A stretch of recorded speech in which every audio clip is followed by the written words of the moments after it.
This is a 2019 Jeep Wrangler Unlimited Rubicon, and this one is extremely loaded out. This is powered by the 2-liter turbo 4-cylinder engine, which, if you haven't driven, is quite impressive.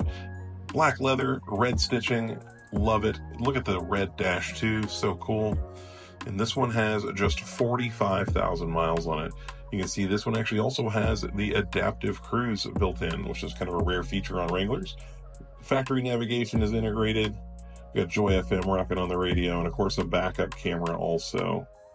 Moving down the dash, there's your heater controls. It does have automatic climate control, power windows, and then locking diffs, with it being a Rubicon. In the back seat, more of that black leather with the red stitching. We've got a flip down armrest with some cup holders there for the rear seat occupants, and power window switches on the back of that center console. Stepping all the way into the back, it's got truly keyless. You can lock the doors with the button and unlock it with grabbing the handle. There's the Alpine subwoofer. Good amount of storage, underfloor storage too. Come check this thing out, next level in Hillsboro.